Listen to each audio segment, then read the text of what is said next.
आप hair transplant को एक बेसिक 10 ईयर ओल्ड के लिए ब्रेक डाउन करें कि कैसे एक 10 ईयर ओल्ड जो है वो समझ जाए कि हेयर ट्रांसप्लांट होता क्या है। जो हेयर ऑयल है वो सदियों से इस्तेमाल होते जा रहे हैं और करोड़ों रुपए की इंडस्ट्री है, बहुत सारे वहाँ पे ब्रांड्स ऑपरेट कर रहे हैं, जी इतने सालों से ऑपरेट कर रहे हैं। बट कहीं मैंने आप ही को सुना था कि जो है वो पोर्स के लिए जो है हेल्दी नहीं होते, हाइजीनिक नहीं होते, पर हमारे तो घरों में इतने सालों से लग रहे हैं। तो उसके पीछे की साइंस क्या है? Why is it not favourable? India के अलावा बाकी आप किसी भी कंट्री में चेक करेंगे कहीं पे हेयर और हमने एक बहुत बड़े एक्टर को एक बार एक इंटरव्यू में बोलते हुए सुना था, ना मैं शैम्पू यूज़ करता हूँ, ना मैं कोई भी ऐसा पदार्थ यूज़ नहीं करता हूँ जो आर्टिफिशियल होता है, सिर्फ पानी। शैम्पू से क्या आपके बाल वापस आ सकते हैं? क्योंकि बहुत सारे शैम्पू ये क्लेम भी करते हैं कि वापस आपके बाल आ सकते हैं। नहीं, देखिए शैम्पू से तो नोएडा में मेरा पानी का टीडीएस बहुत ज़्यादा है, मैं दुबई रहता हूँ तो वहाँ मेरे पानी तो एक कुछ लोकेशंस हो जाती है जो खराब उनकी आइडेंटिटी हो जाती है कि यार यहाँ रहोगे तो आपके बाल जड़ जाएंगे। हार्ड वाटर या टीडीएस ज़्यादा होने से वही बाल फ्रीजी हो सकते हैं। बट किसी को सर्जरी करनी है तो इसका प्रोसीजर क्या होगा? कैसे मैं ये आइडेंटिफाई करूँ कि मैं मेरे लिए ये ठीक है कि नहीं है? हाँ, देखिए मैंने वही बताया था, अगर आपको केवल थिनिंग हो रही है यानी बॉल्डनेस नहीं आई है, एक particular circumscribed area of scalp पे आपको सिर्फ बाल पतले हो रहे हैं या डेंसिटी कम हो रही है, बट ट्रांसप्लांट क्यों कराना चाह रहे हैं, ठीक है, हमको इसको कितना नीचे लाना है कॉर्नर को, हम इसको 1 सेंटीमीटर भी नीचे ला सकते हैं, 2 सेंटीमीटर्स भी नीचे ला सकते हैं। पैच वाला सिस्टम जो है वो किसके लिए ठीक रहता है और ठीक रहता भी है कि नहीं रहता? पैच 2 तरीके का होता है, एक होता है गम से पेस्ट हो जाता है और एक होता है क्लिप। तो जो गम से जो पेस्ट होता है वो ये कहा गया है कि इंडिया की कॉस्ट टर्की से ऑलमोस्ट 4 to 5 टाइम्स ज़्यादा है। जी।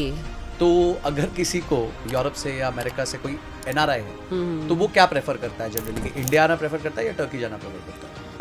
मैम अब मेरे पास ना 6 नाम है। अच्छा आपको बताना है इनमें से हेयर ट्रांसप्लांट किसने कराया है ओके और पैच कौन यूज करता है। अच्छा ठीक है, काफी फेमस लोग हैं। जी। पहला अमिताभ बच्चन।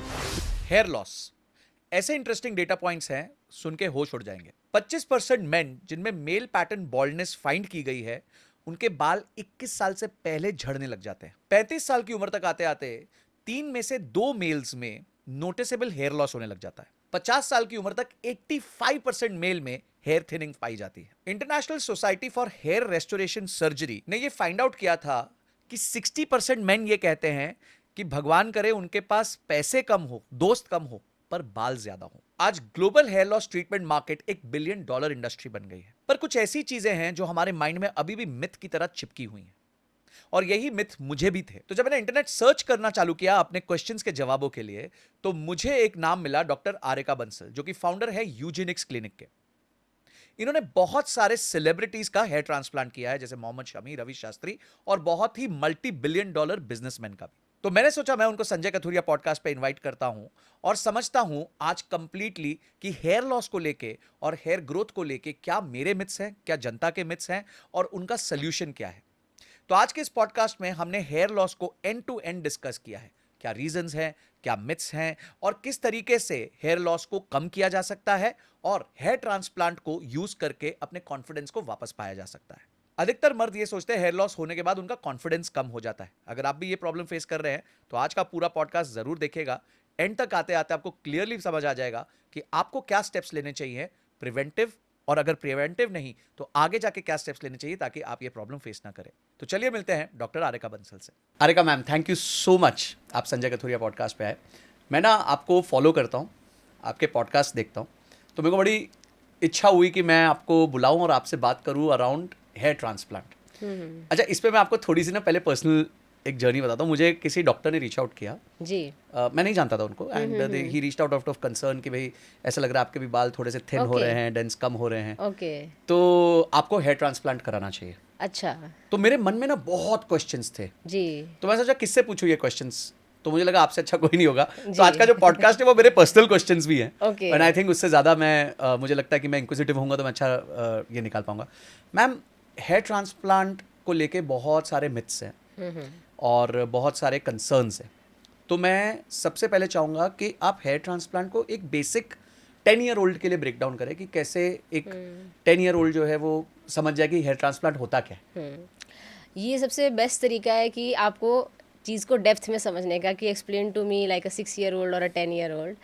तो मैं बताती हूँ कि आप सिंपल सी एक पहले साइंस समझिए कि हमने एक पौधा एक बगीचे से निकाला और दूसरे बगीचे में लगा दिया। तो अगर हमारे पौधे को निकाल के लगाने का जो प्रोसेस है एक्यूरेट है, हम कहीं भी उसकी रूट को डैमेज नहीं कर रहे हैं, तो वो सर्वाइव करेगा। तो हमारा जो बॉल्डनेस है, मेल पैटर्न बॉल्डनेस, वो टिपिकली अफेक्ट करता है फ्रंट, मिड और क्राउन को, यानी कि टॉप पोर्शन ऑफ स्कैल्प को। और टिपिकली हमारा बैक और साइड्स ये मेंटेन रहते हैं, इसको हम बोलते हैं डोनर एरिया, और this is the called bald area. So ये जो डोनर एरिया में जो बाल होते हैं ये बहुत ज़्यादा होते हैं, 40 to 50,000 और 60,000 hair in the donor area. तो अगर हम उसमें से एक हेयर निकालें along with the root just like a पौधा, और फिर उसको इम्प्लांट करें बॉल्ड एरिया में, तो वो डेफिनेटली सर्वाइव करेगा, provided the skin is normal, the soil should be normal. अगर वो स्किन में कुछ स्कार हो चुका है, बर्न स्कार है या कोई डिजीज़ है, तब बात अलग है। बट अगर skin is normal, that new implanted hair is bound to grow. So this is the principle of hair transplant. अब जो मेल पैटर्न बॉल्डनेस है वो कहीं से भी शुरू हो सकता है, किसी को फ्रंट से शुरू होता है, किसी को क्राउन से शुरू होता है, और किसी को थ्रू आउट। तो तीनों केसेस में हमको जो है पीछे से लेके बाल आगे लगाने होते हैं। बट जो थोड़े ज़्यादा बॉल्ड हो चुके होते हैं उनको हम बियर्ड के बाल भी लेते हैं। तो स्कैल्प और बियर्ड मिक्स करके हम फुल कवरेज प्रोवाइड करते हैं। So this is a simple science of hair transplant. अब आप मेरे से पूछेंगे कि ऐसा क्यों होता है कि यही बाल गए और ये बाल परमानेंट है। इसका आंसर मैं नहीं दे पाऊँगी। ये भगवान ने हमारी बॉडी की जो रचना करी है उसमें समहाउ एम्ब्रियोलॉजिकली, जब हम माँ के पेट में थे, एम्ब्रियोलॉजिकली हमारा स्कैल्प डेवलप हो रहा था। So these scalp plates have been developed from a different part and this is developed from a different part. That's why this is prone to baldness and somehow this is resistant to baldness. So इसी principle को use करके ये hair transplant surgery निकली गई, और इसमें जो है हम बालों को इस तरीके से लगाते हैं कि वो एक फुल लुक देता है, कवरेज प्रोवाइड करता है, इट डजेंट लुक बॉल्ड। सो उसको एक लगाने की आर्ट होती है। एक और साइंस का एक मैं आपको फैक्ट बताती हूँ। कभी हम किसी पर्टिकुलर एरिया के ऑफ स्कैल्प से जब 50% से ज़्यादा बाल खो देते हैं, तब जाके स्किन दिखनी शुरू होती है। यानी भगवान ने जो हमको डेंसिटी दी है पर square centimetre number of hair की, वो काफ़ी ज़्यादा दी है। अगर वो 100 से घट के 50 हो जाती है तब तक हमारे को बॉल्डनेस नज़र नहीं आती, यानी स्किन दिखाई नहीं देती। 50 से जब कम होती है तब स्किन दिखाई देनी शुरू होती है। तो मैम ऐसा कोई टेस्ट है कि जो प्रीएम्प्टिवली हमें बता दे कि हमारा एक हेयर लॉस जो है वो इस स्पीड में जा रहा है, ताकि हमें एटलीस्ट एंटिसिपेट हो जाए कि हम उस प्रॉब्लम को फेस करेंगे? जी, सबसे मोस्ट इम्पॉर्टेंट फैक्टर है आपकी फैमिली हिस्ट्री। तो अगर आपके पापा को, दादाजी को या फिर नाना जी को या मामा जी को बॉल्डनेस थी, तो इसका मतलब you are predispose to develop the male pattern baldness. तो एक तो जेनेटिक फैक्टर हो गया।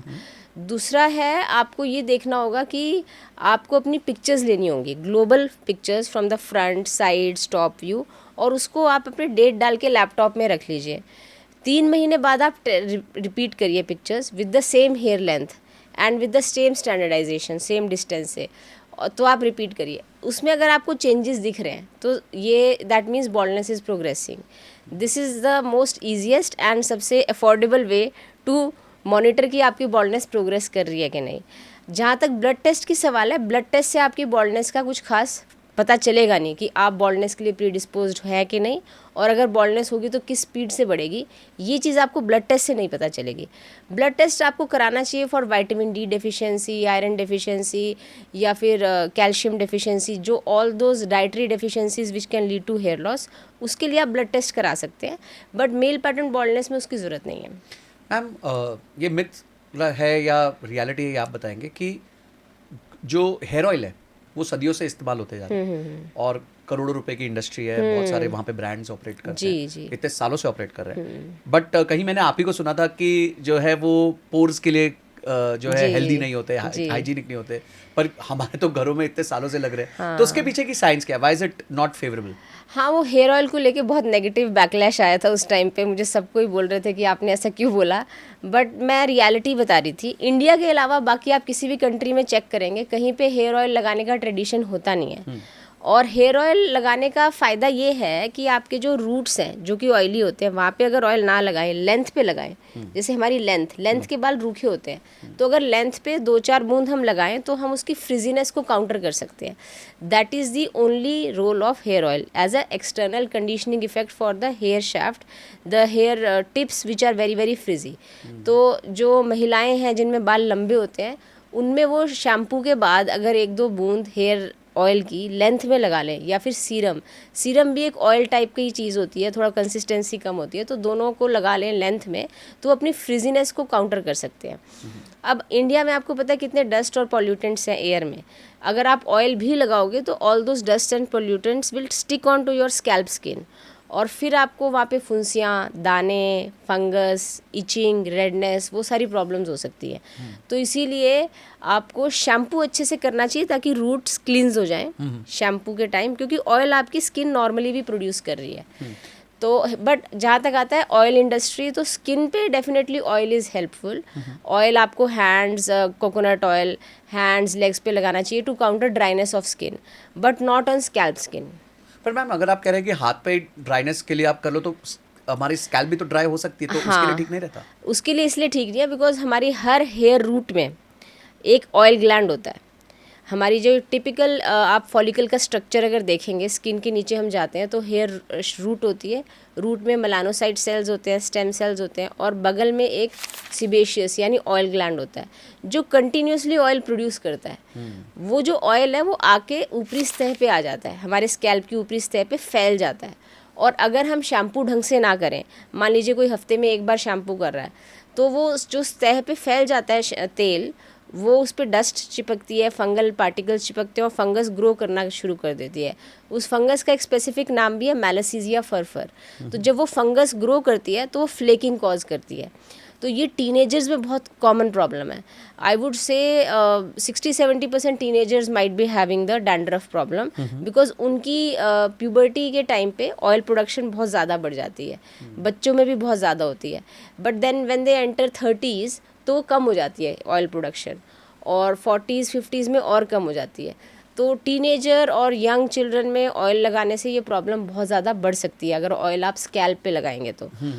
फिर भी ना लोगों को एक आदत पड़ी हुई है, हैबिट बनी हुई है कि चंपी करना है, उनको मालिश करना है, उनको एक अच्छा फीलिंग आता है। तो मैं ये नहीं कह रही कि वो बिल्कुल नहीं कर सकते, आप करो, शैम्पू से 1 घंटा पहले कर लो या 1 रात पहले कर लो, बट मेक श्योर कि उसको आप अच्छे से रिंस ऑफ कर दो। तो वंस यू हैव मतलब एक बार आपने बालों को धो दिया ड्यूरिंग योर बाथ जी, उसके बाद आप कह रहे हैं बिल्कुल हेयर ऑयल नहीं अप्लाई करना चाहिए? हाँ, देखिए लड़कों में क्या है, बाल छोटे होते हैं तो उनको तो नहीं करना चाहिए, क्योंकि वो छोटे बालों में अगर थोड़ा सा भी तेल लगाएंगे रूट पे टच हो जाएगा। बट लेडीज जिनके बाल लंबे होते हैं वो लेंथ पे लगा सकती हैं for conditioning effect, for an external conditioning effect, ताकि वो रूखे रूखे ना रहे। हाँ, रूखेपन के इलाज के लिए, फ्रिजीनेस के इलाज के लिए। परफेक्ट। तो मैम अब आते हैं कि शैम्पू की आपने बात करी और हमने एक बहुत बड़े एक्टर को एक बार एक इंटरव्यू में बोलते हुए सुना था कि मैं कोई शैम्पू नहीं यूज करता, मैं कुछ नहीं यूज करता, मैं सिर्फ पानी यूज करता हूँ। तो उन्होंने तो कह दिया था कि भाई मैं तो शैम्पू नहीं करता, और सामने वाले ने पूछा ये था कि आपके इतने घने बालों का राज क्या है जी। तो इन दैट केस आप कह रहे हैं शैम्पू करना चाहिए। तो शैम्पू से क्या आपके बाल वापस आ सकते हैं? क्योंकि बहुत सारे शैम्पूज ये क्लेम भी करते हैं कि वापस आपके बाल आ सकते हैं। नहीं, देखिए शैम्पू से ना तो बाल वापस आएंगे ना हेयर फॉल कंट्रोल होगा। Shampoo is but required for cleansing of the scalp. जैसे आप घर में रोज़ झाड़ू पोछा लगा रहे हैं, आप क्लीनिंग तो कर रहे हैं ना, तो shampoo and soap is required for cleansing of body skin and shampoo is required for cleansing of the scalp skin. अब ये बात अलग है कि शैम्पू के इंग्रेडिएंट्स प्योरली नेचुरल हों। जैसे हमारे आयुर्वेदा में मैंने पढ़ा है कुछ रीठा और आंवला based, purely reetha and amla based shampoos होते हैं। तो I think that is something we can look out for. But if you ask me, जो अभी मार्केट में जितने भी शैम्पूज हैं उनमें थोड़ा बहुत डिटर्जेंट क्वालिटी होती है, सोप क्वालिटी होती है, तो उस वजह से वो इतना झाग बनाते हैं। तो excess use of too much of chemicals वाले shampoo should be avoided. Mild shampoo which is approved for daily use, which will not have too much of lathering capacity, that is good for scalp cleansing. तो मुझे अगर shampoo select करना है तो कैसे shampoo select करूँ और किसको बिल्कुल ना देखूँ?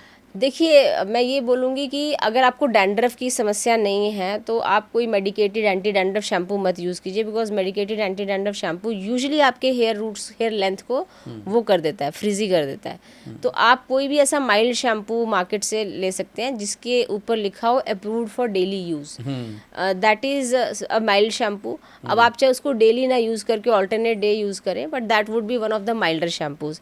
तीसरी पहचान है कि आप जब आप शैम्पू कर लें और जब शैम्पू को पूरा रिंस ऑफ भी कर दें, आपको हेयर लेंथ थोड़ी स्मूथ लगे, ज़्यादा भी फ्रिजी ना लगे, बाल बहुत ज़्यादा उलझे ना, क्योंकि कुछ शैम्पूज़ आते हैं जो बहुत सस्ते होते हैं, बहुत ज़्यादा लैदर प्रोड्यूस करते हैं, तो वो बालों को बहुत फ्रिजी बना देते हैं। तो अब हर माइल्ड शैम्पू हर किसी को सूट नहीं करता, तो we can look for good brands and जिसमें अप्रूव्ड फॉर डेली यूज़ लिखा हो, you can try them.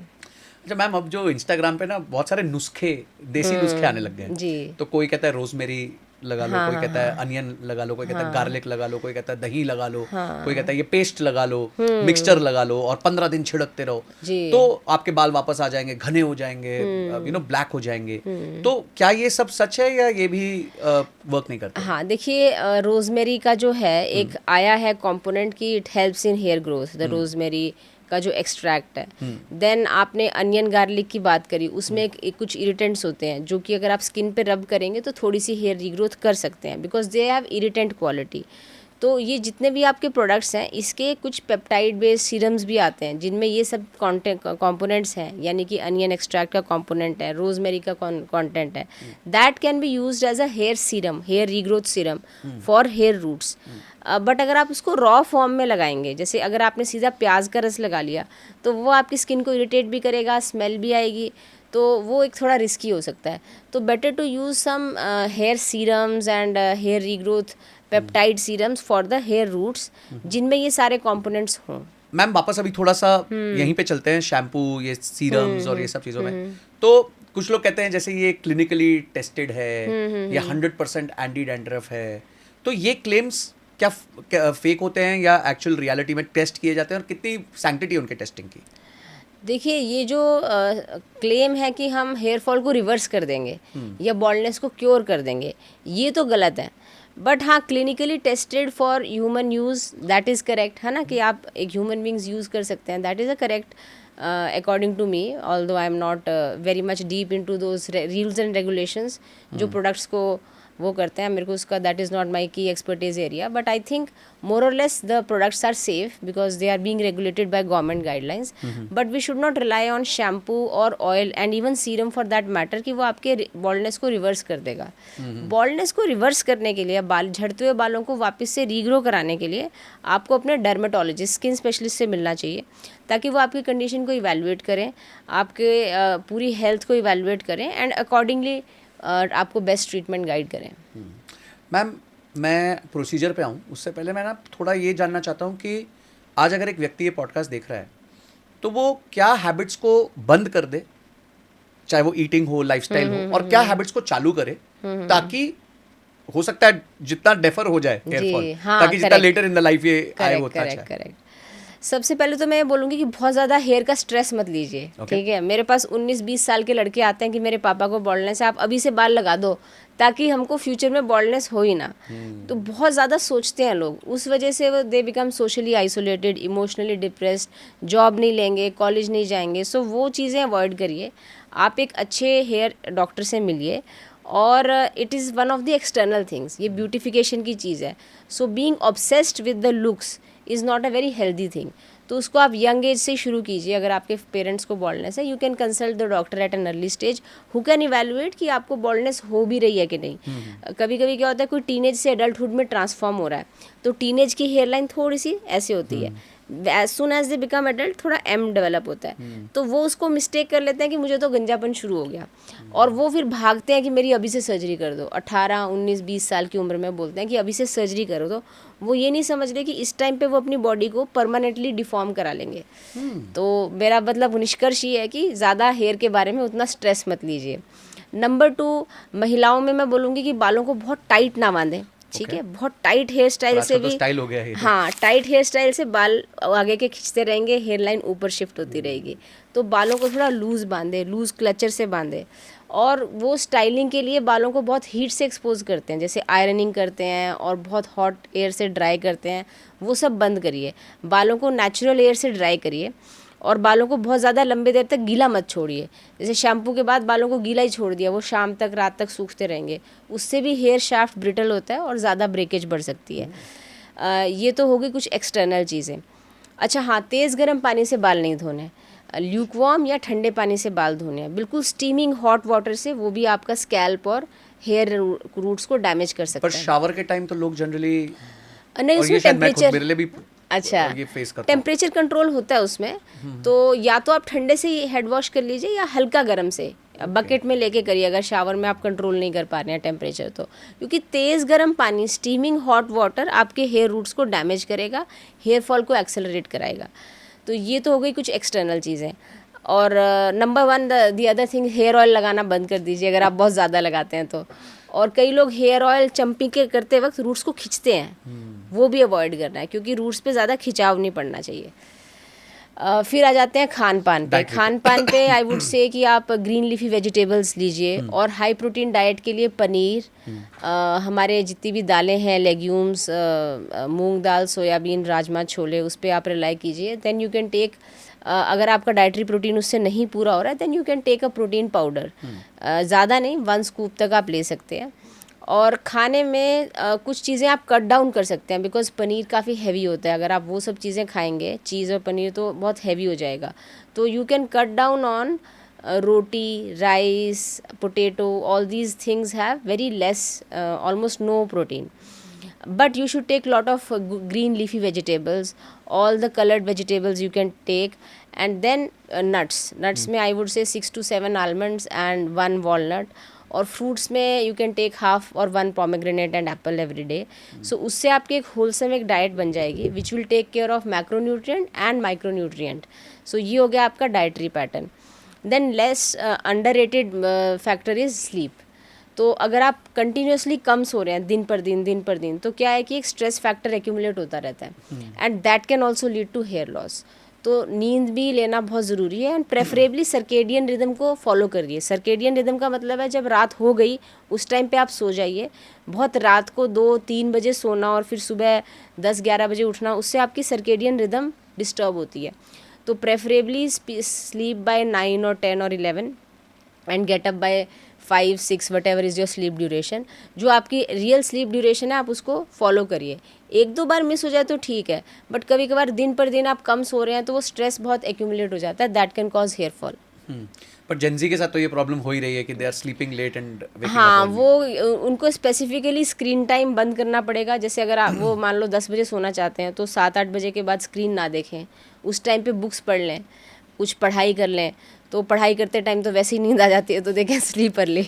Ma'am आपने प्रोटीन की बात करी एंड स्पेशली प्रोटीन पाउडर की. तो ये एक मिथ बहुत सर्कल अराउंड करता है कि जो लोग जिम जाते हैं, ज़्यादा प्रोटीन लेते हैं तो उनका हेयर लॉस ज़्यादा होता है. Is it true? Over protein लेने से हेयर लॉस होता है? नहीं, वो ओवर प्रोटीन लेने से नहीं होता. वो एंड्रोजन्स लेते हैं इन इंजेक्शन या टैबलेट फॉर्म मसल बिल्डिंग के लिए, उस वजह से हेयर लॉस होता है क्योंकि उसमें टेस्टोस्टेरोन और उसके सिंथेटिक डेरिवेटिव्स होते हैं. अब आ जाते हैं प्रोटीन पाउडर पे. कुछ प्रोटीन पाउडर भी मार्केट में उतने साफ, मतलब आई वुड से उतने क्लीन नहीं है. They don't have clean ingredients. उनमें एंड्रोजन शायद कुछ मिक्स होते हैं. तो we should take a good quality tried and tested protein powder which does not have too much of adulteration. That you have to take, और with good brands are available over there. और उसमें भी excessive ना लें. कुछ लोग 4-4, 5-5 scoop रोज़ ले रहे होते हैं, तो वो हेल्दी नहीं है बिकॉज उससे बॉडी में एसिडोसिस डेवलप हो जाएगा विच इनडायरेक्टली में cause hair loss in future.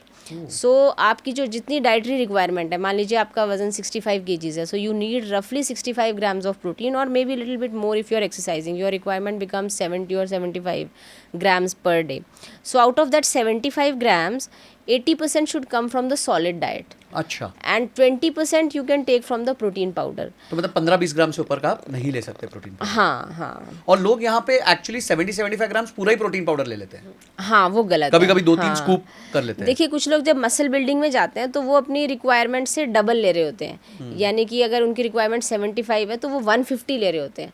तो 150 के लिए फिर उनको एग्स लेने पड़ते हैं बल्क में, फिर वो नॉन वेज भी लेते हैं, पनीर भी लेते हैं, तब वो 2 स्कूप ऐड कर सकते हैं. बट मेरा ये स्ट्रॉन्ग रिकमेंडेशन रहेगा उन लोगों को भी कि 2 स्कूप से ज़्यादा ना लें. ओह. तो इतना ज़्यादा वो लोग प्रोटीन कंज्यूम कर लेते हैं। हाँ, कुछ लोग करते हैं जो बहुत serious muscle building, body building या उसमें उस फील्ड में होते हैं, तो वो लोग बहुत high level of protein consume करते हैं, पर फिर उतना वो एक्सरसाइज करके बर्न भी करते हैं। आई एम नॉट एडवाइजिंग कि इतना ज़्यादा करें या ना करें, but what I am trying to say is कि अगर आप 150 खा रहे हो तो आप 150 ग्राम पर डे प्रोटीन खा रहे हो तो 2 स्कूप तक आप ले सकते हो, और अगर आप 65-70 का टारगेट कर रहे हो पर डे तो 1 स्कूप तक ले सकते हो। मैक्सिमम 1 स्कूप आप जी जी ले जी लीजिए। जी। परफेक्ट मैम, अब हम चलते हैं कि अब समझिए ये सब हमने किया और फिर भी हमारे को डेट विद डेस्टिनी तो होनी ही है किसी दिन, शायद हमारे नहीं होगा, हेयर लॉस होगा। अब इसमें ना एक लोग बहुत कहते हैं, जैसे मैं नोएडा रहता हूँ तो नोएडा में मेरा पानी का TDS बहुत ज़्यादा है, मैं दुबई रहता हूँ तो वहाँ मेरे पानी तो एक कुछ लोकेशंस हो जाती है जो खराब उनकी आइडेंटिटी हो जाती है कि यार यहाँ रहोगे तो आपके बाल जड़ जाएंगे। तो बॉम्बे के लोग बोलते हैं बॉम्बे के पानी खराब है। तो ये ट्रू है या ये भी मिथ है? नहीं, देखिए, हार्ड वाटर या TDS ज़्यादा होने से वही बाल फ्रीजी हो सकते हैं, बट बॉल्डनेस या गंजापन नहीं आएगा। ओह, तो मतलब पानी के सॉल्ट लेवल्स का कोई वो नहीं है, डायरेक्ट कोरिलेशन नहीं है जी इससे। जी, डायरेक्ट तो ये कोई ये मिथ है, टोटल मिथ। हाँ जी। परफेक्ट। और कई लोग बिस्लरी के पानी से हाथ, वो RO के पानी से हेड वॉश कर रहे होते हैं, तो उसकी भी उतनी भी ज़रूरत नहीं है। वाह, वो शायद बहुत पैसे वाले होंगे। जी। अच्छा मैम, अब आते हैं हम फॉर एग्जांपल, अब किसी को सर्जरी करनी है तो इसका प्रोसीजर क्या होगा? कैसे मैं ये आइडेंटिफाई करूँ कि मैं मेरे लिए ये ठीक है कि नहीं है? हाँ, देखिए, मैंने वही बताया था, अगर आपको केवल थिनिंग हो रही है यानी बॉल्डनेस नहीं आई है, एक particular circumscribed area of scalp पे आपको सिर्फ बाल पतले हो रहे हैं या डेंसिटी कम हो रही है, बट स्किन पूरी तरह से 70% से कम है बॉल्डनेस, तब आपको दवाइयों पे जाना चाहिए। ओके।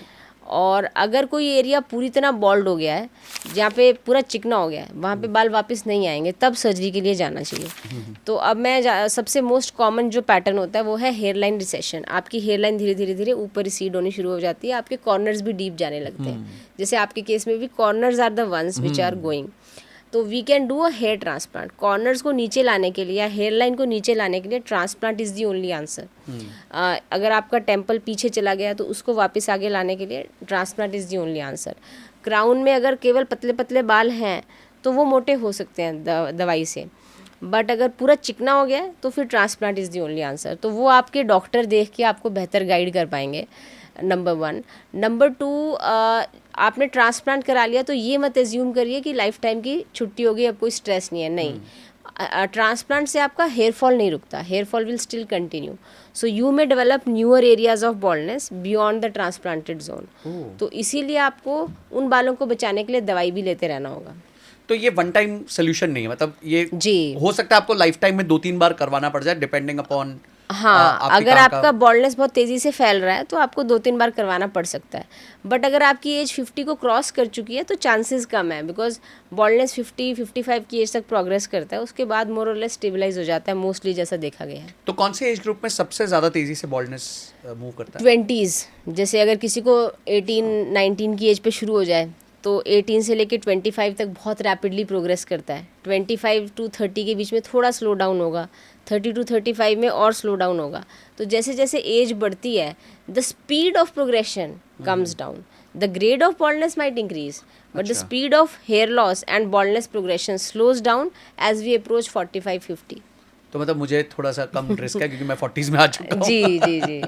ओके मैम, आगे चलते हैं। तो फॉर एग्जांपल अब ये तय हो गया कि मुझे सर्जरी फॉर एग्जांपल करानी है, जैसे मेरे एक फ्रेंड ने कराई एंड उसने कराई तो वो उसको पहले बोल दिया गया कि आपका स्किन सूटेबल ही नहीं है, अच्छा, कि वहाँ पे ये हो सके, हेयर ट्रांसप्लांट हो सके, कुछ प्रॉब्लम है। तो ऐसा होता है कि मेरे को समझिए यहाँ रिसेशन है, हेयर यहाँ पे इशू है, पर आप चेक करें और बोले आपके लिए तो सूटेबल ही नहीं है हेयर ट्रांसप्लांट। हाँ, आप सूटेबल अगर तो उनको कोई स्किन डिजीज़ है, जैसे कि मैंने भी बताया था, कोई रेडनेस है, दाने हैं, फुंसियाँ हैं, पस वाले दाने हैं, एक तो वो सिनारी हो जाता है, या फिर किसी को स्कार है प्रीवियस इंजरी का, या कोई स्कारिंग एलोपेशिया या सिकेट्रिशियल एलोपेशिया बोलते हैं उसको, अगर उनको वो प्रॉब्लम है तब skin is not suitable for transplant, यानी आपकी सॉइल सूटेबल नहीं है ना। अब आ जाते हैं प्लांट के ऊपर। अगर पीछे का बाल बहुत पतला है, मिनिएचराइज्ड है, बेजान सा है, तो इसका मतलब आपका प्लांट सूटेबल नहीं है। तो soil and plant both should be healthy and apt for the surgery, only then surgery should be done. तो ये डॉक्टर्स जो है हाँ, वो आपके डॉक्टर देख के बता पाएंगे कि भाई ये सूटेबल है कि नहीं। हाँ जी। तो अच्छा, अगर सूटेबल है बोथ प्लांट एंड सॉइल, जैसे आपने बहुत अच्छा इजी कर दिया, तो दोनों सूटेबल है, तो फिर उसके बाद का प्रोसेस क्या है? उसमें ना फिर हमको डॉक्टर से मिलके पहले तो समझना चाहिए कि हम ट्रांसप्लांट क्यों कराना चाह रहे हैं, ठीक है। हमको इसको कितना नीचे लाना है कॉर्नर को, हम इसको 1 सेंटीमीटर भी नीचे ला सकते हैं, 2 सेंटीमीटर्स भी नीचे ला सकते हैं। We can create a entirely new look, new hairline design. तो पहले तो हमको उसके बारे में काफ़ी डेप्थ पे सोचना चाहिए कि हमको कितना नीचे लाना है। अपनी पुरानी पिक्चर्स रेफ़र कर सकते हैं, या फिर आपके कोई दोस्त हो या फिर कोई बॉलीवुड स्टार है जिसका आप हेयरलाइन आपको बहुत पसंद है, you want to recreate, so we can have multiple discussions with the doctor and then decide कि this is the hairline which I want. That discussion is very important because जैसे आपने एक बार घर बना लिया, फिर आपका मन करे नहीं मैं नक्शा चेंज करता हूँ, मैं पूरा तोड़ के नया बनाऊंगा, तो that is not advisable, especially for hair transplant.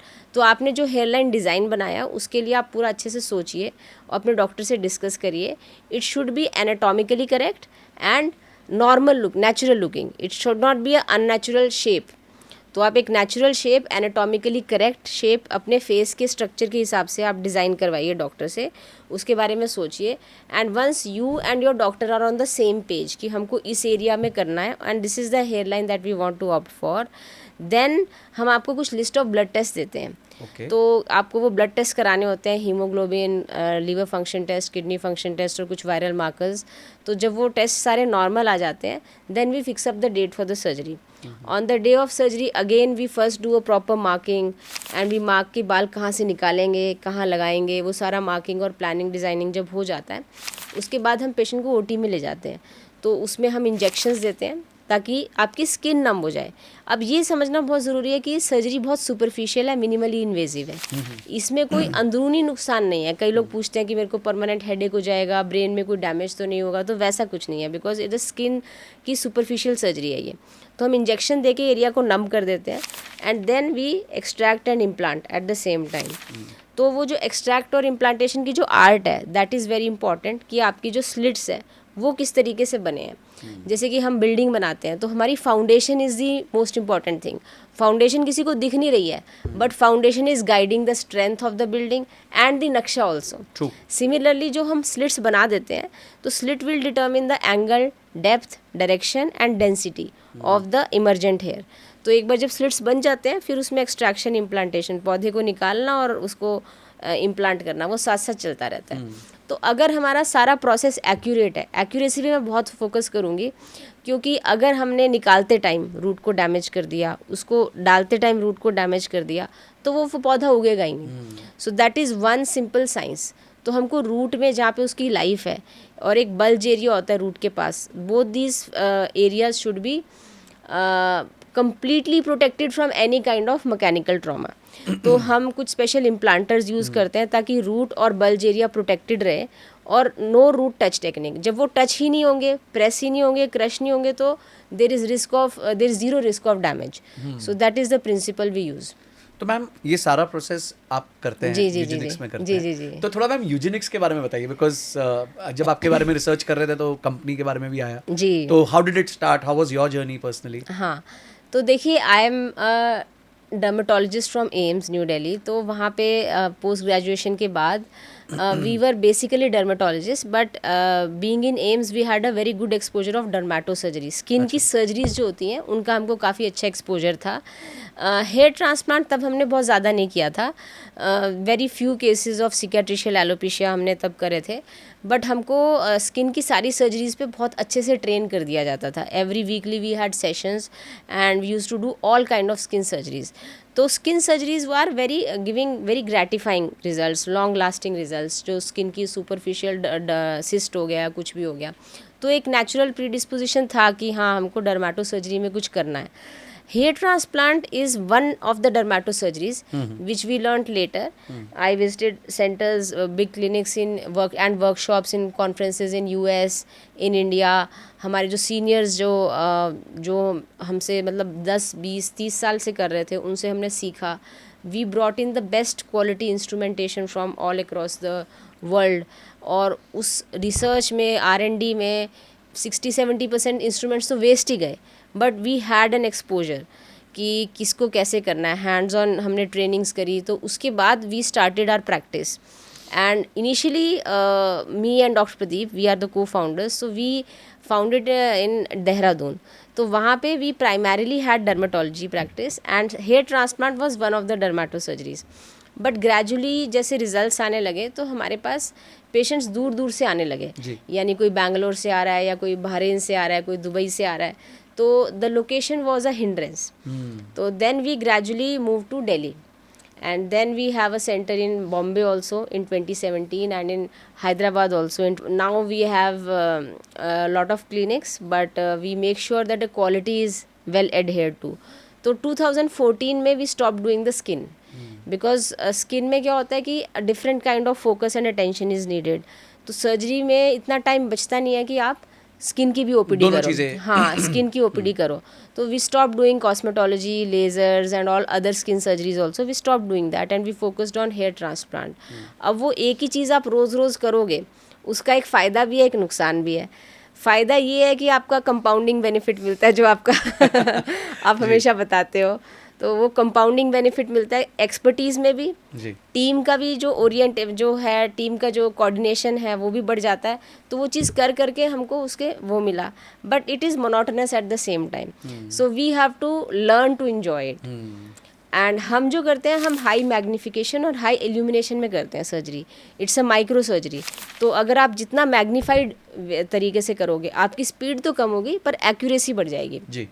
इसीलिए यूजेनिक्स में जो सर्जरी होती है बहुत स्लो होती है. बाकी क्लिनिक्स में मैंने सुना है 3-4 हज़ार ग्राफ्ट्स एक दिन में हो जाते हैं, बट हम 2,000-2,500 से ज़्यादा एक दिन में नहीं कर पाते. 1,500 से 2,500 के बीच में ही कर पाते हैं. तो हमारी स्पीड स्लो है, बट हम काफ़ी एक्यूरेसी पे फोकस करते हैं. तो कभी कभी सर्जरी 2 दिन चलती है, 3 दिन चलती है. तो that is how we have evolved. और SOP पे बहुत ज़्यादा फोकस किया गया है. I would say the whole credit of whatever success eugenics has attained is towards the accuracy and the SOP. Her step को हमने बहुत अच्छे से डिफाइन किया है. सर्जरी में जो फॉलो होता है, सर्जरी से पहले जो फॉलो होता है और सर्जरी के बाद, और एग्जैक्टली उसी स्टेप पे वही सारे SOPs सारी टीम को फॉलो करने होते हैं, चाहे वो डॉक्टर्स हों, काउंसलर्स हों, नर्सिस हों, हमारे टेक्नीशियंस हों. So everybody revolves around the same SOP कि हमको ये चीज़ें फॉलो करनी है और ये चीज़ें नहीं करनी है. तो वो धीरे धीरे बोन मैरो में घुस गया है. हाँ, वो आपकी जैसे मसल मेमोरी. जी जी. तो आज हम कितने सेंटर्स हैं मैम? अभी हमारे एक्चुअली 4 सेंटर्स हैं. गुड़गांव में है, then we have in Bhubaneswar, Hyderabad and Bombay. Okay. और ये जब आपने सेंटर सेलेक्ट किए तो कोई खास कारण था इन सिटीज़ में कि ऐसे वहाँ से ज़्यादा रिक्वेस्ट आ रही थी? देखिए, दिल्ली में हमारा सेटल होने का मन नहीं था. दैट इज़ वाई हमने देहरादून चुना है, देहरादून एंड ऋषिकेश. बट क्या बोलते हैं, geographically that location was a hindrance, क्योंकि उस समय पे देहरादून के लिए फ़्लाइट्स भी नहीं होती थी. तो क्योंकि ये इस सर्जरी में ब्यूटी ये है कि आपको एक ही बार कराना है, ऐसा नहीं कि आपको बार बार आना है. तो आपके पास पेशेंट US से भी आएगा, UK से भी आएगा, ऑस्ट्रेलिया से भी आएगा. तो हमको एक जोग्राफिकली कन्वीनियंट लोकेशन लेनी थी. तो इसीलिए हमने गुड़गांव में एयरपोर्ट के पास we chose and it turned out well. Then Bhubaneswar we chose because Dr. Pradeep, he is native from Bhubaneswar. तो हमें I was also very I like the city also because उसमें उतना हसल बसल नहीं है, roads are wide, so Bhubaneswar is a good city to live in. We started in Bhubaneswar. That was our second clinic. Then third we started in Bombay 2017 में. तो that time we had little bit of क्या बोलते हैं उसको, difference of opinion. मैं नहीं चाहती थी बॉम्बे एक्सपैंड करने के लिए because I am little quality oriented. मुझे लगा कि नहीं हो पाएगा. एक डॉक्टर को एक एज अ एंटरप्रेन्योर माइंड नहीं होता उतना. तो मुझे नहीं लगता था कि मैं अपनी क्वालिटी मेंटेन कर पाऊँगी. But by God's grace we got a good place in Bombay and we got lot of good mentors. Some of our patients, they become our mentors. So they had a guiding hand, father figure like hand on us, and they kept guiding and referring their friends and all. तो हमारा बॉम्बे भी अच्छा करा. And Hyderabad is one city जहाँ से हमको शुरू से ही पेशेंट्स मिलते रहे हैं, डे 1 से समहाउ. तो because I have seen lot of people in Hyderabad, they have their family settled in US also. तो they have very forward thinking approach जो मैंने देखा है दैट सिटी में. तो that was a natural choice for us and we look forward to Bangalore in future. But again the quality and precision की जो orientation इतनी ज़्यादा है कि मेरे को स्केल अप में उतना इंटरेस्ट नहीं है, बट मेक श्योर करना है कि यूजेनिक्स में जो भी पेशेंट आ रहा है सर्जरी कराने, उसको हमको हमारी 10/10 क्वालिटी केयर मिले, ना कि 9/10 या 9.5/10. Our goal is to give them 10/10 quality care. Beautiful ma'am. अच्छा मैम, कहा जाता है कि 50% से ज़्यादा अरेंज्ड मैरिजेस इसलिए नहीं होते क्योंकि लड़के के बाल जा रहे होते हैं. और ये सेम प्रॉब्लम मेरे एक दोस्त के साथ भी हुई. अच्छा. जिसकी मैं आपको बता रहा था बात. And then out of kind of revenge he is like कि नहीं मुझे तो हेयर ट्रांसप्लांट कराना है बिकॉज नहीं तो मेरा रिजेक्शन हो रहा है. He is all of 28 years old. अच्छा. तो आपने अभी जैसे बताया 20s में हेयर लॉस चालू हुआ, तो जो आपके पास केसेस आते हैं उनमें ये प्रॉब्लम होती है कि मैरिज रिजेक्शन हो रहा है या फिर गर्लफ्रेंड नहीं बन पा रही है या फिर मतलब सोसाइटियल जो इसमें फैब्रिक में वो शामिल नहीं हो पा रहे हैं. तो ये इशू आप फेस करते हैं आपके? हाँ, ये भी कॉमन प्रॉब्लम है कि मतलब मैरिज में दिक्कत आ रही है बिकॉज ऑफ द बॉल्डनेस. और उससे ज़्यादा जो ज़्यादा कॉमन प्रॉब्लम है जो मैंने देखा है, लोग 20s में बॉदर नहीं करते, मैं अपना करियर बना रहे हैं, अपना स्टार्टअप चला रहे हैं, सब कुछ कर रहे हैं. बट जब वो 35 को क्रॉस कर जाते हैं या 40s को, तो तब वो अपनी हेल्थ के लिए एक रिवर्स गियर लेते हैं लाइफ का. फिर वो अपनी फिटनेस पे भी फॉलो करते हैं. तो वो वाले लोग भी हमारे पास बहुत आ रहे हैं between 35 to 42 who have no regrets of not doing transplant early. But क्योंकि अब उनके पास टाइम है, पैसा है, तो अब वो सर्जरी करना चाहते हैं, अब वो अपनी हेल्थ की तरफ लुक बैक कर रहे हैं. तो दोनों तरफ की सिचुएशंस हैं आई वुड से. और लड़कियों के लिए और ज़्यादा डिफिकल्ट हो जाता है कभी कभी. किसी जैसे मेल पैटर्न बॉल्डनेस लड़कियों को तो होता नहीं है, उनमें बॉल्डनेस नहीं आता, बट कभी कभी किसी को किसी डिजीज़ की वजह से बॉल्ड पैच बन गया, तो वो बड़ा स्केरी सिचुएशन हो जाता है. लड़कियों के लिए it's much more bigger stigma for marriage, it becomes a big hindrance. तो मेरे पास एक केस आया था कि that girl, the husband knew कि she has this problem, but husband की फैमिली डिड नॉट नो. तो after marriage they started having lot of problems, तो because of that patch. So even I was very sad to hear that, but then उनकी हमने surgery करी and luckily the husband was very cooperative and when the hair grew everything fell into place. तो वो चीज़ काफ़ी अच्छी लगती है सुनने में. और एक और चीज़ मैंने देखी है, कई लोग सोशली आइसोलेट हो जाते हैं बॉल्डनेस की वजह से. दोस्तों से नहीं मिलेंगे, पार्टीज़ में नहीं जाएंगे, अपनी जॉब में अंडर कॉन्फिडेंट हो जाएंगे, प्रेजेंटेशंस नहीं दे पाएंगे. तब तो मुझे लगता है कि उसको सबसे जल्दी करा लेना चाहिए ट्रांसप्लांट. पर मैम जैसे यूएस में हम देखते हैं जेफ बेजोस हैं, हाँ, वो बॉल्ड हैं, विन डीजल हैं, वो जी, बॉल्ड हैं, जी. द रॉक करेक्ट जो करेक्ट एक एक्टर करेक्ट. है वो बॉल्ड है. मतलब जी. वहाँ बॉल्डनेस को बहुत एक फैशन की तरह Fashion, सेलिब्रेट हाँ. किया जाता है. तो वो स्टिग्मा अभी भी इंडिया में और खासकर ऐसा है कि मतलब मिडिल क्लास इंडिया में वो अभी भी एग्जिस्ट करता है. देखिए, वो लोग ना कंप्लीट हेड शेव कर लेते हैं. अगर वो ये साइड के बाल ग्रो करेंगे तब उनका बॉल्ड पैच दिखेगा. तो वो पीछे के बाल भी रोज़ शेव कर लेते हैं या एक दिन छोड़ के एक दिन शेव करते हैं. इंडिया में ये ट्रेंड इसलिए नहीं पकड़ पा रहे हैं बिकॉज हमारे यहाँ एक कस्टम है कि they will shave their head once they have lost their father, so it's a ominous sign. तो उस वजह से इंडिया में वो ट्रेडिशन नहीं है कि वो फुल हेड शेव करेंगे मोस्टली लोगों का. आई वुड से मैंने देखा नहीं इंडिया में. बट हाँ, जो काफ़ी पेशेंट्स यूएस से आते हैं वो सर्जरी के बाद बोलते हैं we love to have long hair, only after transplant they will start growing their hair long. Ma'am एक स्टिग्मा सबके माइंड में ये है कि ये बहुत महंगा है. जो if you go for this hair transplant it is very very expensive. तो इसकी कॉस्ट स्ट्रक्चर एक्चुअली क्या पड़ती है और क्या जो प्राइसिंग वो दे रहे हैं वो एग्जॉर्बिटेंट है या ग्लोबल पीयर्स के हिसाब से ठीक है?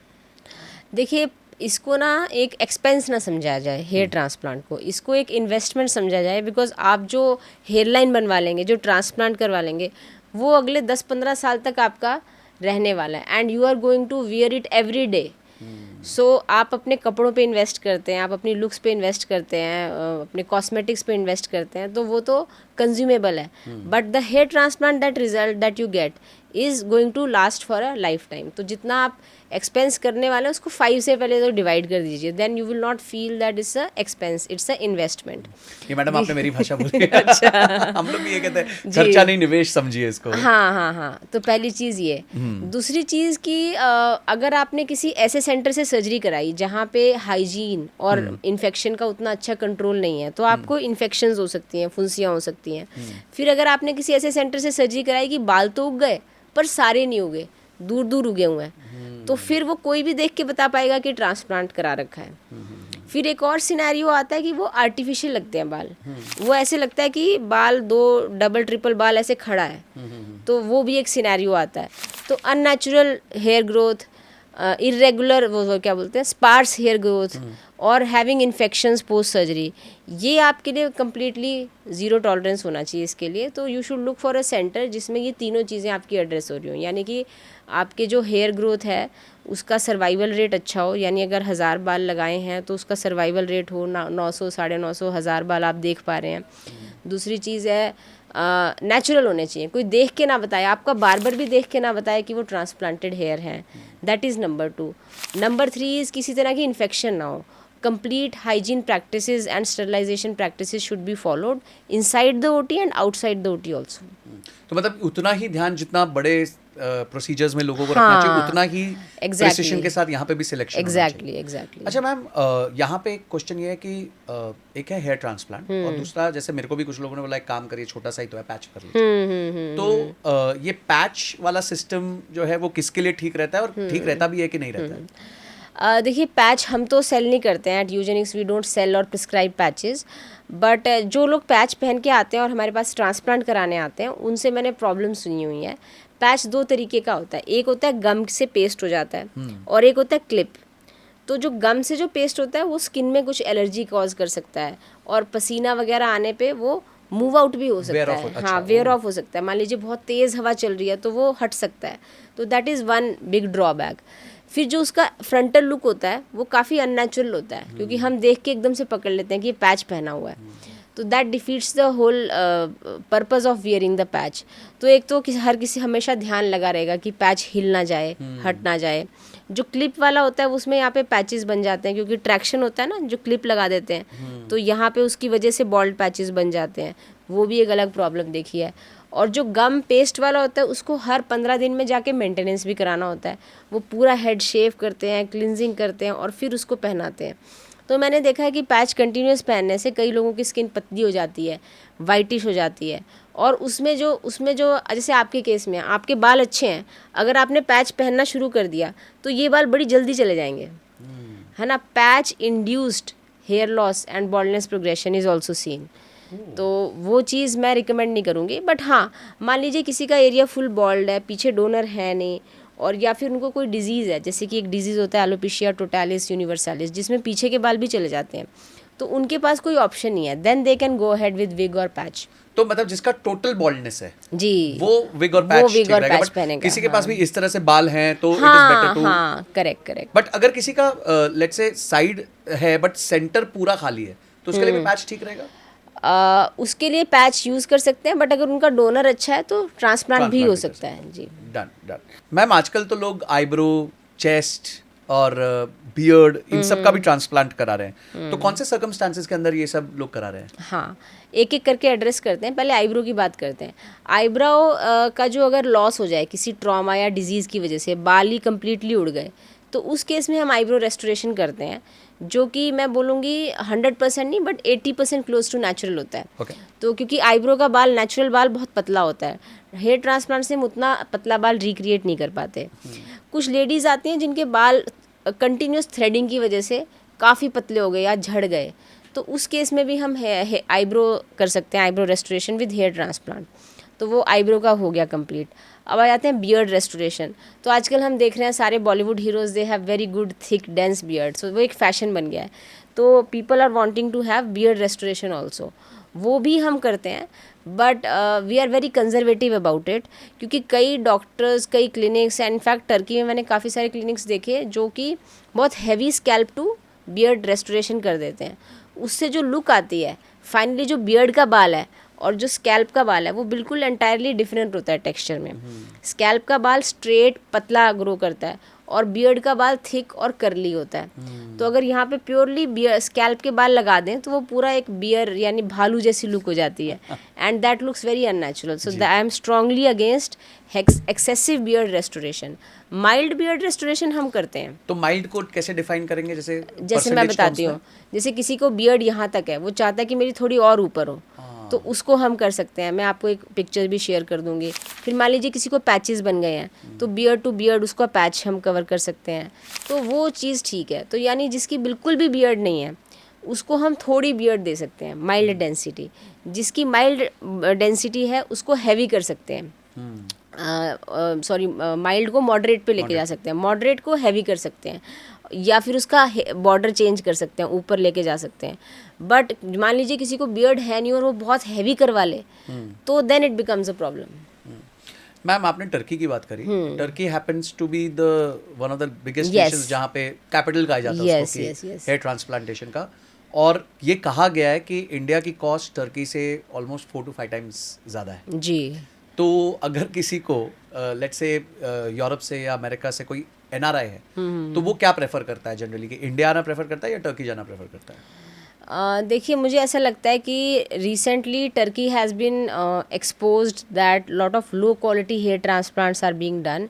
इनफैक्ट 2 दिन पहले न्यूज़ आई है कि there was a one British young boy who lost life due to transplant in Turkey. अभी 2 दिन पहले की न्यूज़ है। हाँ, तो टर्की मैं भी गई हूँ देखने कि वहाँ पे कैसा होता है, क्या सिस्टम था। तो वहाँ पे हमने देखा कि क्लिनिक्स के नंबर बहुत ज़्यादा हैं। Number of clinics are a lot, not because they are purely doctor run, they are technician run clinics also. तो वो टर्की में बहुत ज़्यादा फ्लरिश हो गए हैं। और दूसरी चीज़, एक क्लिनिक ऐसे भी हैं जो एक दिन में 50-50, 60-60 सर्जरीज कर रहे होते हैं। So they are trying to play volume on something which is not a volume related product. तो वो स्केल करना चाह रहे हैं वॉल्यूम से। और फिर वहाँ पे ना government is also assisting by giving मतलब वीज़ा ऑन अराइवल। और यूरोप के लोगों को आने के लिए वहाँ पे कुछ वीज़ा नहीं चाहिए होता नहीं है।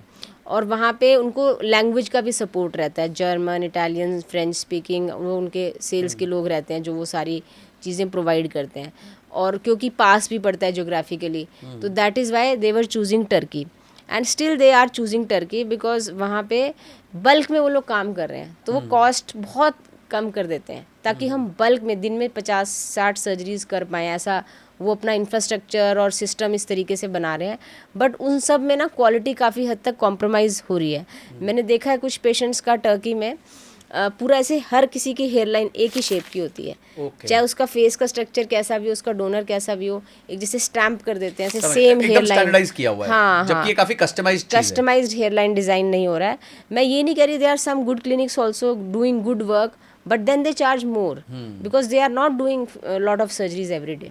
तो मतलब बेसिकली वही गेम है कि आप या तो सस्ता करोगे तो ऑब्वियसली आपको स्टैंडर्डाइज्ड प्रोडक्ट मिलेगा और चांसेस की गलत हो सकता है करेक्ट वर्सेस जो है ये। आपके आज मैम लेट्स से अगर 100 पेशेंट्स हैं तो कितने इंडिया के बाहर से आते हैं? मैं बोलूँगी out of 100 40 to anywhere between 40 to 70 patients बाहर से होते हैं। एंड दिसंबर मंथ में तो बिकॉज यूएस में हॉलीडेज होती हैं तो मोस्टली बाहर के लोग होते हैं, तो दिसंबर तो हम पूरा उस हिसाब से प्लान करके रखते हैं। So we get lot of patients from US. तो मैम जब ये पेशेंट्स आपके पास लेट्स से बुक कराने आते हैं पहले, तो उनके मन में क्या मेजर डाउट्स होते हैं? देखिए जो मेजर डाउट्स यही होते हैं कि उनको फुल कवरेज मिल पाएगा कि नहीं, will they be able to get what they are exactly looking for. Because west में मैंने देखा है लोग पहले से काफ़ी रिसर्च करके बैठे हुए हैं। They have consulted their doctors, they know in and out of the surgery. So they ask very intelligent questions कि आप कौन सा इंस्ट्रूमेंट यूज़ करोगे, उस इंस्ट्रूमेंट का साइज़ क्या है, किस डेप्थ पे जाओगे। तो वो उन डेप्थ्स के सवालों को पूछते हैं, सर्जरी से रिलेटेड डेप्थ पूछते हैं। And they know what they need and once they are fully sure कि हाँ यहाँ पे आपको कंसिस्टेंट रिजल्ट्स मिल जाएंगे, things will go well, then they it's a no brainer. और वो वर्ड ऑफ माउथ पे बहुत ज़्यादा रिलाई करते हैं। मान लीजिए कोई गोरा है, कोई कॉकेशियन है, उसके दोस्त ने कराया है तो उसके लिए बड़ा इजी हो जाता है उसको ट्रस्ट करना अपने दोस्त को। अगर किसी गोरे ने सर्जरी कराई है तो अपने दोस्त को इजीली सेंड कर देते हैं। तो वो वर्ड ऑफ माउथ पे भी काफ़ी ज़्यादा रिलाई करते हैं। और इंडियन पेशेंट्स में मैंने देखा है कि वो ज़्यादा ओरिएंटेड होते हैं कि मेरा नीचे हेयर लाइन कर दो। उनके एजुकेशन लेवल थोड़ा कम होता है कि what is a natural hairline. तो कभी कभी क्या है कि कोई 40-year-old पर्सन भी चाहते हैं कि मेरी हेयर लाइन बहुत नीचे कर दो। So they have to be actively educated कि नहीं आपको इस शेप में जाना चाहिए, ऐसे करना चाहिए। सो वो वहाँ पे काफ़ी एक्टिव एफर्ट लगता है। तो मैम हमने काफ़ी बात करी प्रोसीजर के बारे में और मिथ्स के बारे में। अब मैं थोड़ा बिजनेस साइड पे आता हूँ, बिकॉज जी। हमारी ऑडियंस जो है वो फाइनेंस और बिजनेस की जी। भी है।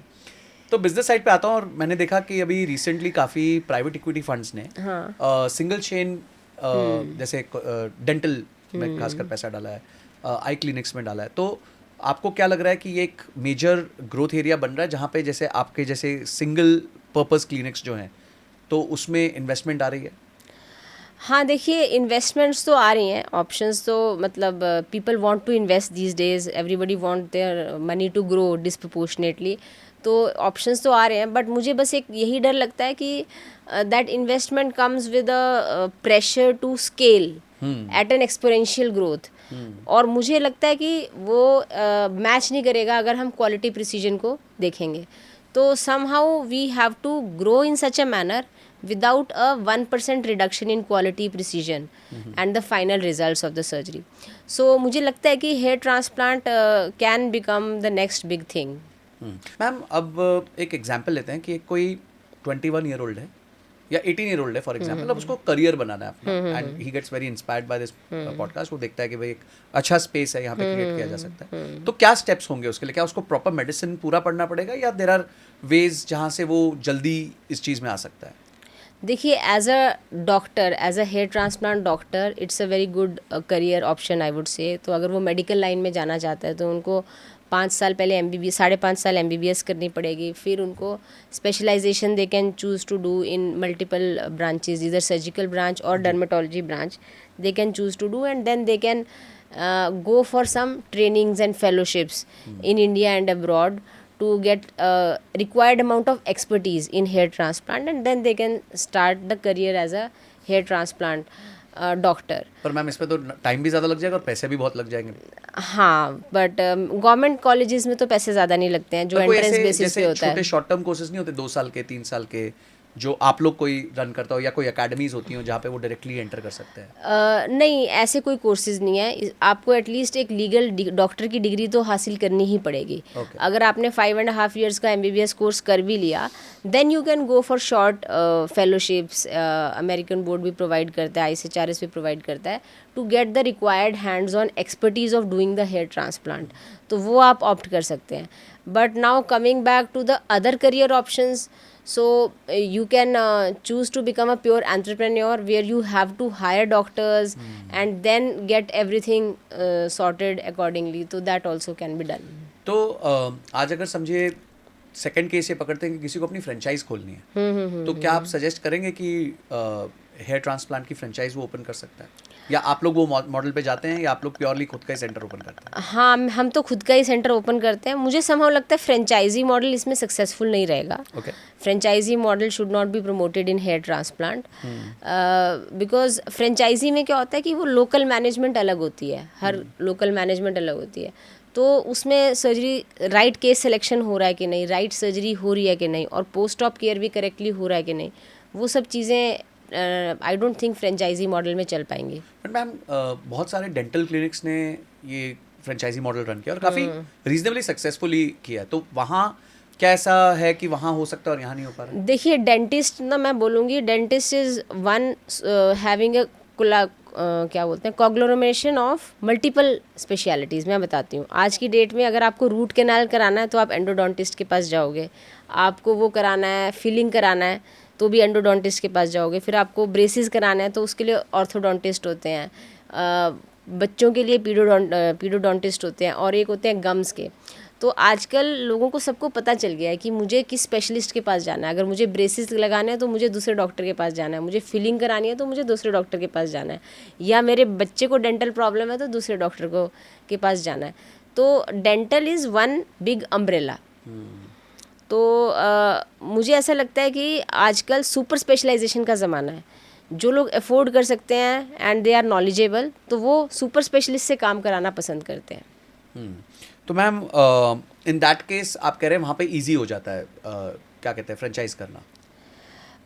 अगर आप एक नॉर्मल जनरल डेंटिस्ट्री प्रोवाइड कर रहे हो तो आई थिंक ईजी है, बट जहाँ भी थोड़ा कॉम्प्लिकेटेड केस हो गया, बहुत ज़्यादा आपका मान लीजिए स्टैगर्ड टीथ है, तो आपको एक सुपीरियर ऑर्थोडेंटिस्ट के पास जाना पड़ेगा। तो मेरे ख्याल से जनरल डेंटिस्ट्री के लिए आप कर सकते हो। सिमिलरली जनरल डर्मेटोलॉजी के लिए आप फ्रेंचाइजी मॉडल बना सकते हो, बट क्योंकि ये सर्जिकल ब्रांच होगी और बड़ी हाइपर नीश है, तो आई थिंक इसमें फ्रेंचाइजी मॉडल सक्सेसफुल नहीं रहेगा, बट ये मेरा थॉट है, I am not a very good business person I would say, so I may be नहीं रॉन्ग। मैम, आपने ऑलरेडी 4 सेंटर्स चालू कर दिए and it is commendable at you know in such a super speciality thing कि आपने 4 centres चालू किए हैं। मैम अगला क्वेश्चन ये है कि you have been in this field for so long, तो आपने इसकी ग्रोथ किस स्पीड से होते हुए देखी है कि पिछले 7-8 साल में नंबर ऑफ केसेस किस स्पीड से ग्रो हुए हैं आपके? नंबर ऑफ केसेस इसलिए ग्रो हुए हैं बिकॉज लोगों में अवेयरनेस बढ़ गई है, कॉन्फिडेंस ज़्यादा आ गया है। पहले ज़्यादा इन्वेजिव सर्जरी होती थी, strip technique, FUT most commonly, तो वो उसमें पहले पीछे से पूरा चीरा लगाते थे, टाके लगाते थे, तो that was much more invasive. अब with the availability of less invasive FUE procedure, DHT procedure, लोग इसके लिए ज़्यादा इजीली ऑप्ट कर रहे हैं।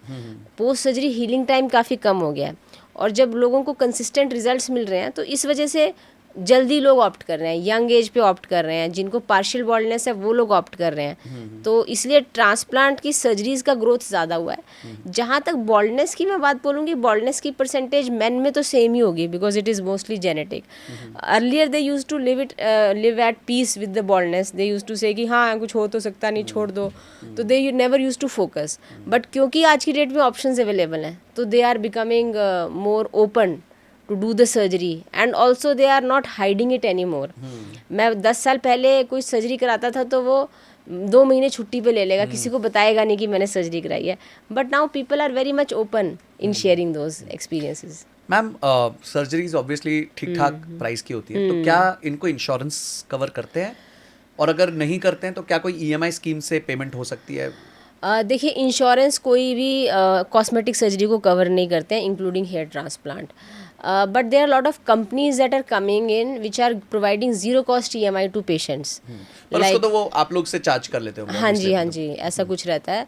सो lot of new, I will say 4 to 5, 6 big startups have come in to this space, जो patient को फाइनेंस कर रहे हैं और जीरो कॉस्ट EMI पे फाइनेंस कर रहे हैं। तो जो भी सर्जरी होगी वो आराम से 8 से 12 महीने में उसका पेमेंट जो भी होगा अपने सिबिल के हिसाब से वो कर सकता है। तो यानी कि अब उसके लिए इजी भी हो गया करना, और उसके लिए वो एनेबल भी हो चुका है पेमेंट करने के लिए। करेक्ट। तो अब उसको वहाँ कोई परेशानी नहीं होने वाली। हाँ, वहाँ पे कोई दिक्कत नहीं है, और आजकल तो वर्क फ्रॉम होम का ऑप्शन लोगों को मिल जाता है, तो छुट्टी भी नहीं लेनी पड़ती। मान लीजिए उन्होंने सैटरडे संडे को सर्जरी कराई और मंडे से वर्क फ्रॉम होम रिज्यूम कर लिया फॉर 1 to 2 वीक्स, तो हीलिंग भी हो जाती है, तो that way they don't have to suffer a work loss day also, they don't have to take leaves. तो मैम सर्जरी से पहले कितने दिन में प्रेप होती है, और क्या क्या प्रेप्स होती हैं जो भी पेशेंट? सर्जरी से पहले कोई ऐसी विशेष प्रेप नहीं है, आपको अल्कोहल और स्मोकिंग बंद करना है for 1 week prior to the surgery, और कुछ ब्लड टेस्ट कराने हैं, दैट्स इट। और पोस्ट सर्जरी आपको केयर करना होता है, जहाँ पे सर्जरी हुई है और जहाँ से बाल निकाले हैं वहाँ पे डस्ट, धूल, मिट्टी ज़्यादा ना लगे, वहाँ पे चोट ना लगे, ये 7 दिन तक आपको परहेज़ करना होता है। मैम हमने बात करी कि क्राउन में जो है वहाँ से भी बाल चले जाते हैं, और मैंने अभी रिसेंटली एक वीडियो देखी जहाँ अनंत अंबानी जी के क्राउन में मतलब बाल बिल्कुल नहीं थे, बाकी उनके बड़े अच्छे खासे लंबे बाल हैं। हाँ। तो वहाँ वो क्यों नहीं उसको ठीक करा पा रहे, मतलब व्हाट इज मिसिंग देयर? देखिए, मुझे ऐसा लगता है कि ज़रूरी नहीं है कि बॉल्ड पैच हो तो सर्जरी करी जाए। आपको अगर कुछ बॉदर ही नहीं कर रहा है, that is not bothering you at all, तो why to go for unnecessary surgery, ठीक है। अगर वो चाहते हैं उसको फिक्स करना, then one can go ahead with the surgery.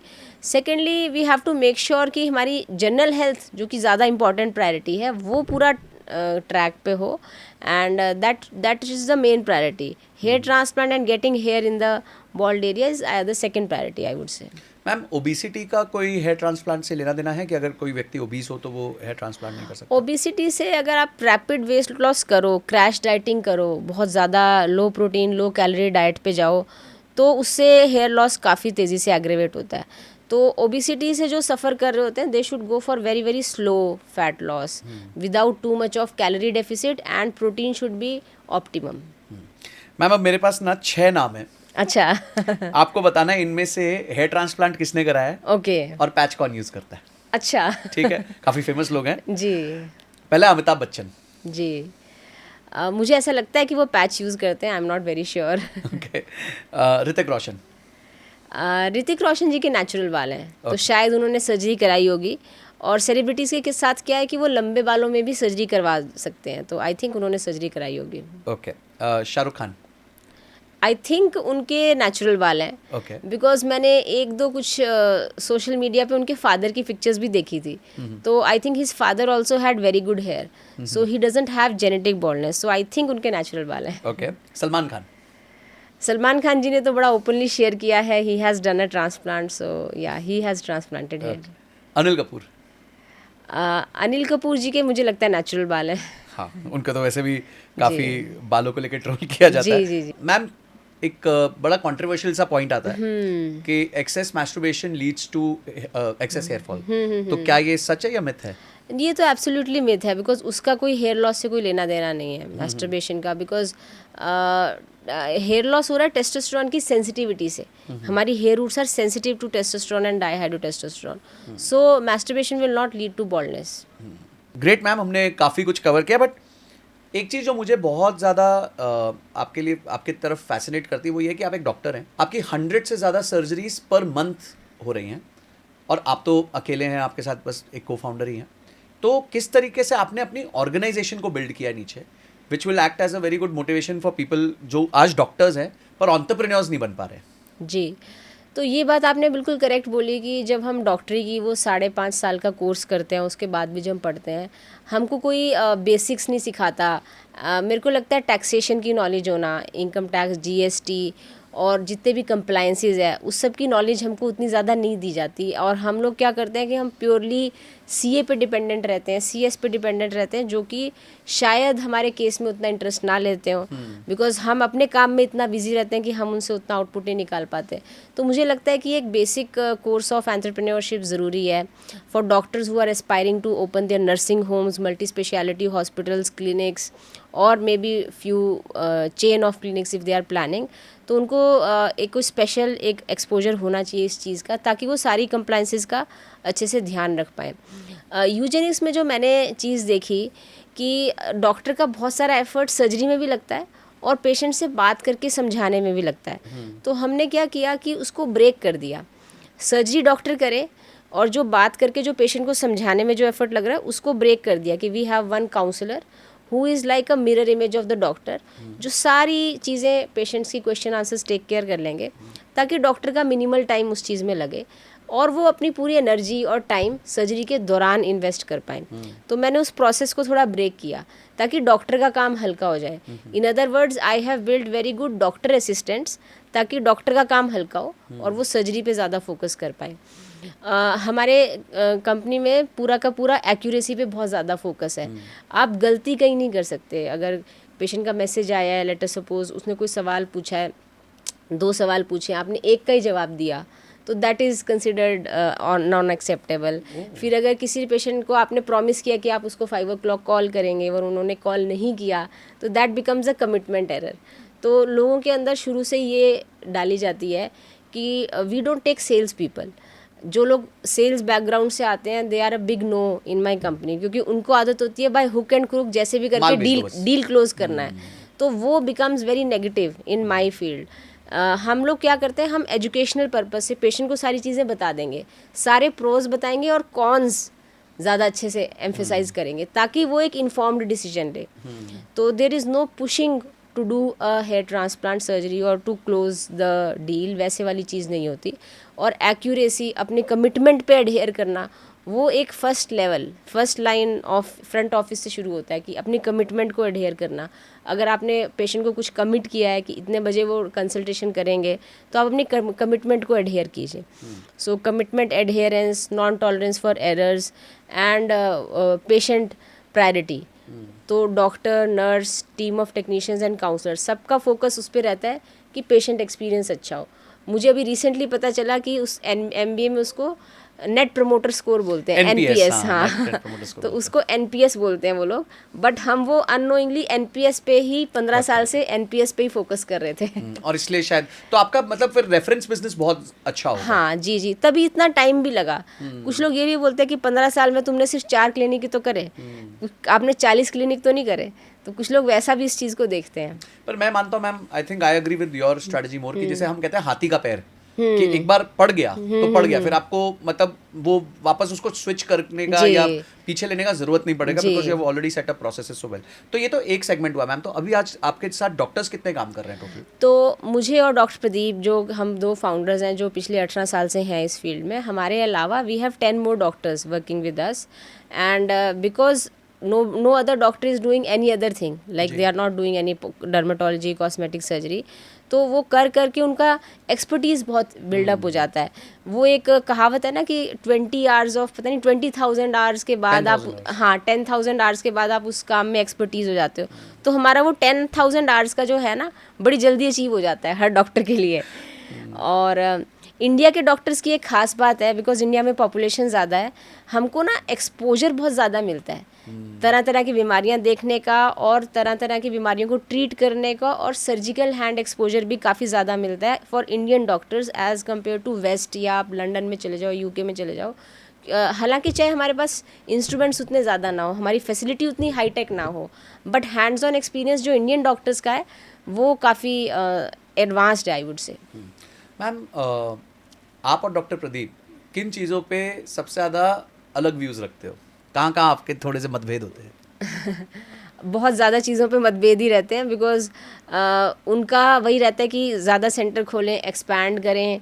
तो उनका मैं बोलूँगी कि स्टीव जॉब्स वाला व्यू रहता है कि भाई बड़ा सोचो, बड़ा सोचो, but operational accuracy, operational efficiency और बाकी सब चीज़ों को देखना, जो कोर ऑफ बिजनेस है, वो मैं देखती हूँ।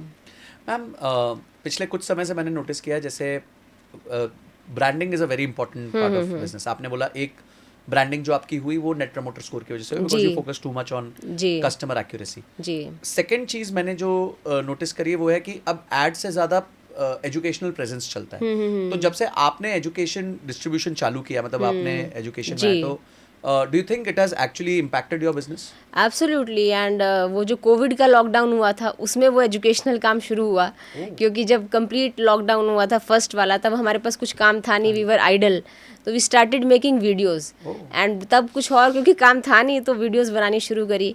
एंड डॉक्टर प्रदीप का ज़्यादा क्रेडिट है उस चीज़ में, because he was very much making quality content those days. फिर कोविड जैसे ख़त्म हुआ तो हमारा फोकस फिर से चेंज हो गया, कोर काम पे आ गया, मार्केटिंग से और वीडियोस बनाने से हट गया।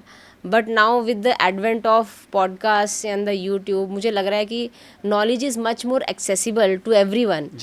बस थोड़ा सा एफर्ट डालने की बात है, और you can get any amount of knowledge from any good expertise, from any good expert. Ma'am ऐसा कभी हुआ है कि आपके कंपनी के बाद कोई टॉप परफॉर्मर था बट उसने कोई जीरो टॉलरेंस वाला काम कर दिया तो आपको उसको फायर करना पड़ा?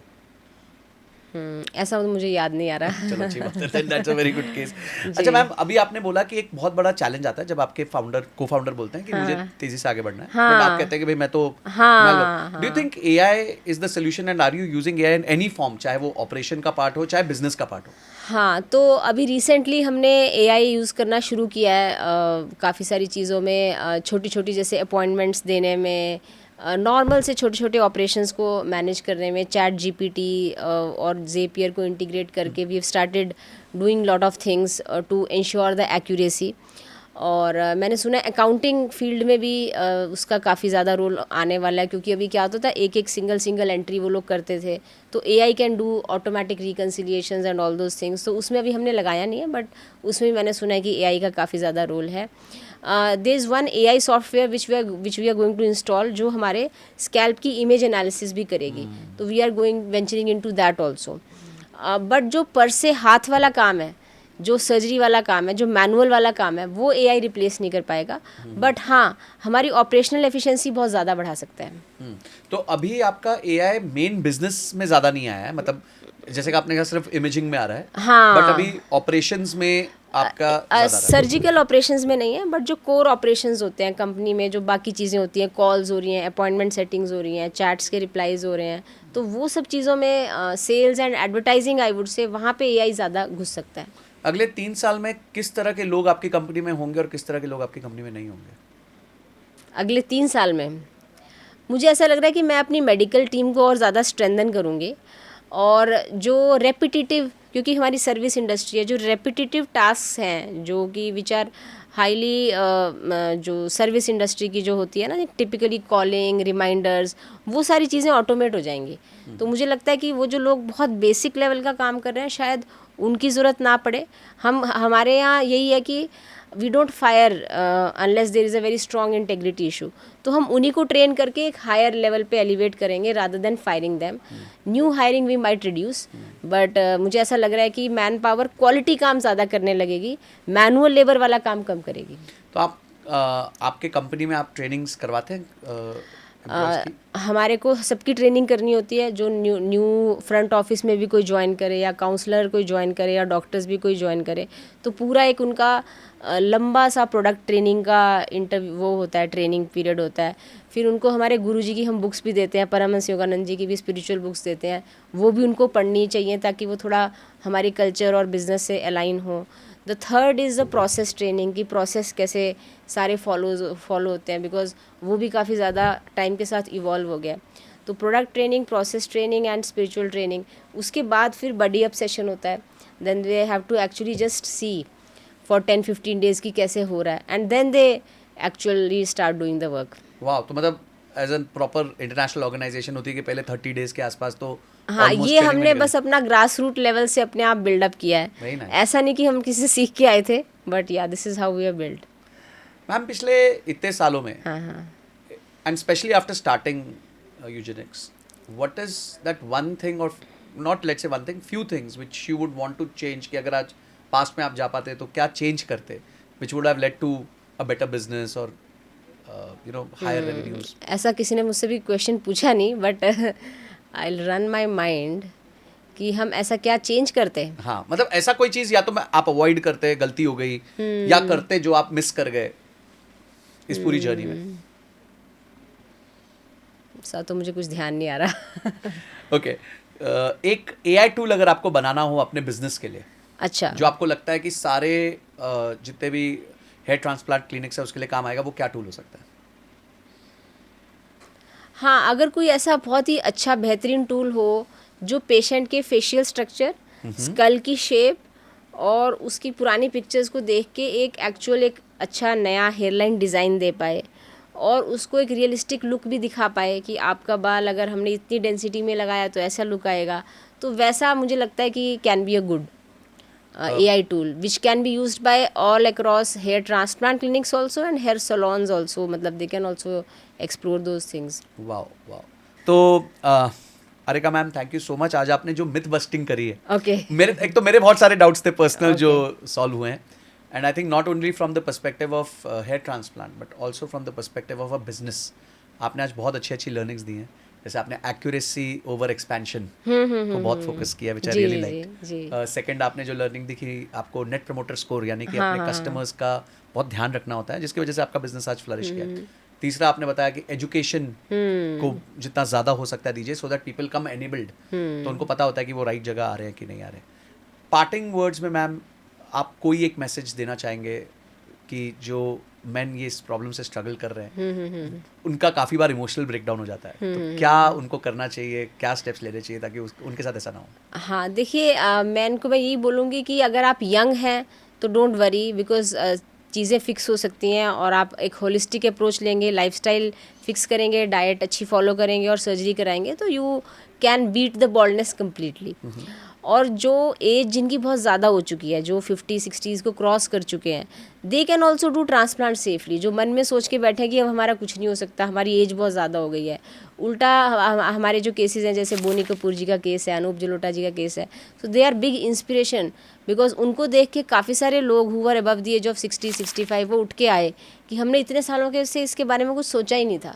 We never know that this can be fixed and they have fixed the baldness also by doing good hair transplant procedures because they had very good donor. So don't lose heart because these days technology is evolving very fast.